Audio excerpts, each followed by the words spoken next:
Let's begin with the very first paper this morning. The Namibian, there's a header there that's got me cringing and saying, oh, wow. What? Young people will never win elections. Mbumba says as he announces retirement plans. Well, if you read that story, you may in between feel good or feel bad. But guess what?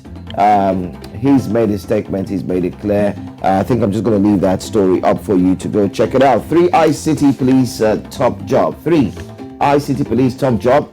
Kanime to retire on 28th of April. There seems to be a lot of persons at the House of Affairs who are retiring this season. So new ones need to indeed be ready to take over that job. First Lady's Foundation splashes 40 million Namibian dollars on Katutura Center. It's a story you can see on page 2. The First Lady, of course, you should know her by now, but if you don't, well, her name is Monica Gengobs. She is the one who is actually splashing that 40 million Namibian dollars. That's the foundation itself. We are the champions. You find that picture there where the sports stars are indeed celebrating.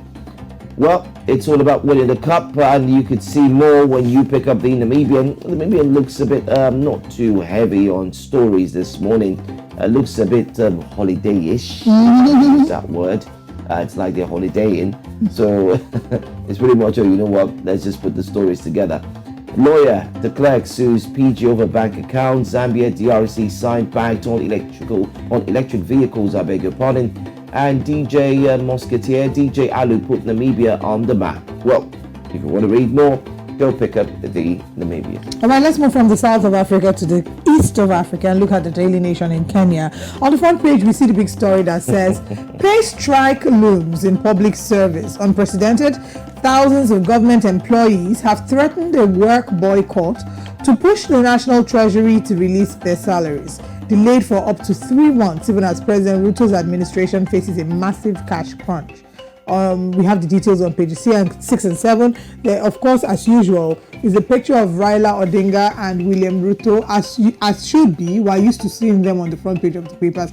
Such time, the day that I don't see them, like, what's happening? They're not on the front page today. There's a question here says, will this be the turning point? Will what be the turning point? President William Ruto will today chair a crucial meeting to decide the fate of the ceasefire talks with Azimio chief Raila Odinga, even as ruling coalition leaders yesterday restricted the agenda to recruitment of poll commissioners, setting the stage for a battle with the opposition.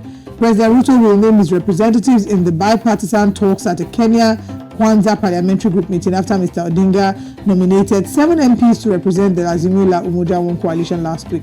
I'm sure we'll have an update to this story by tomorrow. Ruto says we cannot hold talks outside the law. That is why I'm saying we should allow our MPs who we elected to hold bipartisan talks to solve any pending issues with our colleagues. While Raila says we agreed that a balanced process spearheaded by MPs from both sides and backed by experts as an appropriate way to proceed, and the end product will then be presented to Parliament for approval. There are other stories here. When children born out of wedlock fight for property on page 10. Students' health plan on verge of collapse. This is on the back page. History in the making as Kenya's Taifa 1 satellite goes live. You can follow the launch on social media on page 3. And our final story here on page 11 is quite an interesting one, Drew. It says, armed bandits storm hospital and release patients in daring 2 a.m. incident on page 11.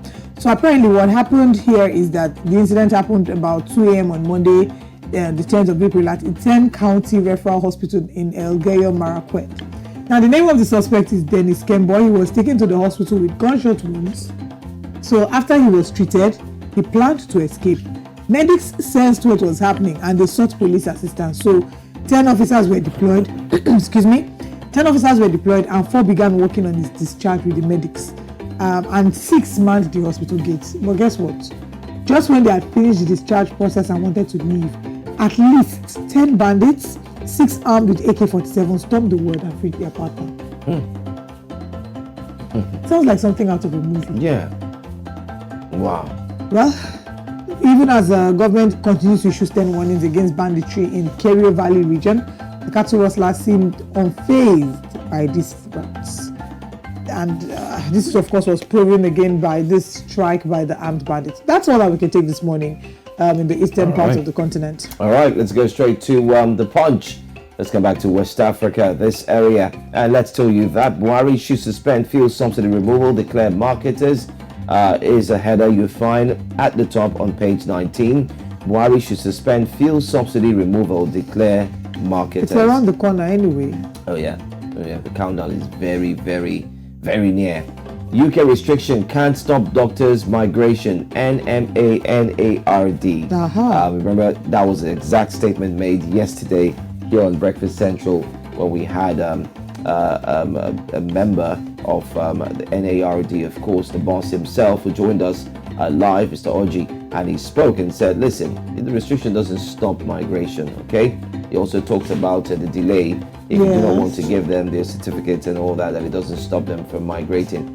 Port reconstruction will cost $800 million, says NPA boss. Wow. Port reconstruction will cost $800 million, not naira. Dollars, says NPA boss. Okay, let's take the big header there. APC kicks as Northern senators insist on Senate presidency, page 2. Ndume Kano, Niger senators poised to contest, say Senate needs competent hands. Any Muslim aspiring to be Senate president lacks respect for Constitution, Vice Chair says. Are we now bringing the religious route again, or you could say religious? Anyway, let's move on. APC yet to decide on zoning, but won't allow another Saraki Dogora scenario, says spokesman. On the front page, you can see pictures of children having fun all through yesterday in Abuja, in Lagos, and also in Lagos about Easter. Lagos FCT residents celebrate, grateful for surviving cash crunch. Let's take the very last ones. Police arrest suspect in Instagram clothes vendor's death. There's this story about it's been going on. I possibly need to take a read. I tried reading early this morning when I stumbled on the story, but of course time didn't allow. Yes, the story, I think, I'm not quite sure, but what we've seen online is that she went to a hotel and in the evening, and that somebody was leaving in the morning, and then they called the room to ask if she was okay. That sounded sketchy, because I don't know if hotels really call people to ask, oh, are you okay? Your guest is about to leave, or your host is about to leave. I mean, that's the story making the rounds on social media, but we're not quite sure what it is. But we hope that whoever is involved, will be apprehended. That's right. Nigerian unemployment rate to hit 41% in 2023, according to KPMG.